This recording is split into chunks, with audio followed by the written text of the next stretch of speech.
नमस्ते। आज के इस खास विश्लेषण में आपका स्वागत है। आज हम बात करने वाले हैं एवेन्यू सुपरमार्ट्स के हालिया वित्तीय नतीजों की। एक तरफ तो कंपनी का बिजनेस लगातार तेजी से बढ़ रहा है, लेकिन दूसरी तरफ बाजार का जो रिएक्शन आया है वो कुछ और ही कहानी बयां कर रहा है। तो चलिए आज इसी पहेली को सुलझाते हैं और समझते हैं कि आखिर पर्दे के पीछे चल क्या रहा है। जरा सोचिए, एक कंपनी जिसकी कमाई में 19% का जबरदस्त उछाल आता है, जो अपना ऐतिहासिक 500वां स्टोर खोलने का जश्न मना रही है, लेकिन फिर भी अचानक से उसका शेयर लगभग 5% धड़ाम से नीचे गिर जाता है ना? बिल्कुल अजीब बात। आखिर ऐसा कैसे हो सकता है? चलिए आज मिलकर इस रहस्य से पर्दा उठाते हैं। अब डीमार्ट को तो हम सभी बहुत अच्छे से जानते हैं, हमारी और आपकी रोजमर्रा की शॉपिंग का फेवरेट अड्डा। इसी दमदार रिटेल चेन के पीछे जो कंपनी काम करती है वो है एवेन्यू सुपरमार्ट्स लिमिटेड। भारतीय रिटेल बाजार में इनकी हाइपरमार्केट की बादशाहत का लोहा हर कोई मानता है। इनकी बुनियाद बहुत मजबूत है और ये पूरे देश में तेजी से फैल रहे हैं। इनके बिजनेस के स्केल को समझने के लिए जरा इस नंबर पर गौर कीजिए, 500। जी हां, 500 स्टोर्स का जादुई आंकड़ा। सिर्फ वित्त वर्ष 2026 की चौथी तिमाही में ही इन्होंने 58 नए स्टोर्स खोल डाले। किसी भी रिटेल कंपनी के लिए इतनी जल्दी इतने सारे स्टोर खोलना कोई छोटी बात नहीं है। यह दिखाता है कि जमीनी स्तर पर कंपनी कितनी आक्रामकता से अपना विस्तार कर रही है। और जब इतने सारे स्टोर्स खुलेंगे तो जाहिर है कमाई भी छप्पर फाड़कर होगी। 17,205 करोड़ रुपए ये इनकी स्टैंडअलोन आय है। वित्त वर्ष 2026 की चौथी तिमाही का यह चमचमाता हुआ नंबर इतना बड़ा है कि किसी का भी ध्यान अपनी तरफ खींच ले। बाहर से देखने पर सब कुछ बिल्कुल परफेक्ट लग रहा है, और अगर हम इसकी तुलना पिछले साल से करें तो ये ग्रोथ और भी शानदार नजर आती है।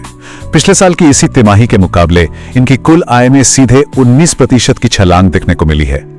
आज के जमाने में जहां ऑनलाइन शॉपिंग का इतना क्रेज है, वहां ईंट गारे वाले यानी इन फिजिकल स्टोर्स का ऐसा प्रदर्शन वाकई काबिले तारीफ है। तो इस सफलता के पीछे का असली राज क्या है?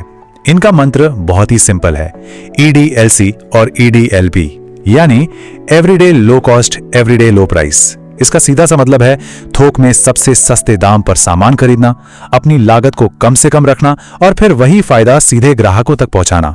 यही वो फॉर्मूला है जो डीमार्ट के फिजिकल स्टोर्स को इतना ज्यादा प्रॉफिटेबल और लोगों के बीच पॉपुलर बनाता है। अब अगर हम ये देखें कि लोग डीमार्ट से सबसे ज्यादा खरीद क्या रहे हैं, तो जवाब है राशन और खाने पीने का सामान। कुल आय का लगभग 58% हिस्सा सिर्फ और सिर्फ इसी फूड कैटेगरी से आता है। इससे एक बात तो साफ हो जाती है कि अपनी रोजमर्रा की बेसिक जरूरतों के लिए आज भी लोग डीमार्ट पर कितना गहरा भरोसा करते हैं। कंपनी का मैनेजमेंट भी इन नतीजों को लेकर काफी पॉजिटिव है। MD और CEO अंशुल असावा जी ने खुद इस बात पर जोर दिया कि मार्च में कुछ ग्लोबल टेंशन के बावजूद जो स्टोर्स 2 साल या उससे पुराने हैं, उनकी सेल्स में 10.8% की जबरदस्त ग्रोथ हुई है। और तो और सप्लाई चेन भी बिना किसी बड़ी रुकावट के बिल्कुल स्मूथली चलती रही। लेकिन असली कहानी में ट्विस्ट तो अब आता है। इतने बेहतरीन, इतने शानदार स्टैंड अलोन आंकड़ों के बावजूद शेयर बाजार ने क्या किया? नतीजे आते ही कंपनी के शेयर लगभग 5% तक गिर गए। मतलब एक तरफ रिकॉर्ड तोड़ कमाई और दूसरी तरफ शेयर औंधे मुंह नीचे। इतनी अच्छी खबरों के बाद ऐसा क्यों हुआ? चलिए इसकी असली वजह तलाशते हैं। इस पहेली का जवाब मुनाफे के इन 2 आंकड़ों में छिपा है। जरा ध्यान से देखिएगा। कंपनी का स्टैंड अलोन मुनाफा है 725 करोड़ रुपए, बहुत बढ़िया। लेकिन जैसे ही हम इसमें इनके ई-कॉमर्स और बाकी बिजनेस को मिलाते हैं, यानी कंसोलिडेटेड आंकड़े देखते हैं, तो ये मुनाफा बढ़कर दिखने की बजाय उल्टा सिकुड़कर 656 करोड़ रुपए रह जाता है। मतलब साफ है, मुनाफे में कहीं ना कहीं कोई बहुत बड़ी सेंध लग रही है। और ये सेंध कहां लग रही है, इसका खुलासा एवेन्यू ई-कॉमर्स के CEO विक्रम दासू के बयान से हो जाता है।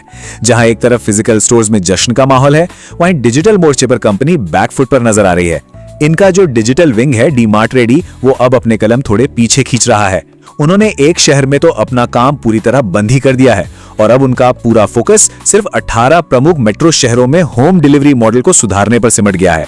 सच तो ये है कि डिजिटल स्पेस की जो चुनौतियां हैं ना, वो कंपनी के कुल मुनाफे को दीमक की तरह खा रही हैं। आप खुद सोचिए, आजकल जो ये क्विक कॉमर्स का ट्रेंड चला है, यानी 10 मिनट में ग्रोसरी डिलीवरी, इसने ई कॉमर्स के मार्जिन की कमर तोड़कर रख दी है। इसके अलावा इन्वेंट्री, स्टाफ और फाइनेंस का खर्चा इतना ज्यादा है कि डिजिटल स्पेस में कंपनी को कोई खास फायदा नहीं मिल पा रहा। और इसी डिजिटल प्रेशर का नतीजा है कि चौथी तिमाही का कंसोलिडेटेड मुनाफा पिछली तिमाही के मुकाबले सीधे 23.2% गिर गया और बाजार के अनुमानों से भी 10% पीछे रह गया। तो कुल मिलाकर ये पूरा विश्लेषण हमें एक बहुत ही बड़े और अहम सवाल पर लाकर छोड़ देता है। क्या आने वाले समय में डीमार्ट अपने इस ऑनलाइन बिजनेस को सुधार पाएगा ताकि वो उनके स्टैंड अलोन सक्सेस के साथ कदम से कदम मिलाकर चल सके, या फिर ये ई कॉमर्स का बिजनेस डीमार्ट के इस प्रीमियम वैल्यूएशन के पैरों में एक भारी जंजीर बनकर हमेशा के लिए बंध जाएगा? ये देखना वाकई बहुत दिलचस्प होने वाला है कि ये रिटेल दिग्गज इस डिजिटल चुनौती से कैसे निपटता है। आज के इस विश्लेषण में हमारे साथ जुड़ने के लिए आपका बहुत बहुत शुक्रिया।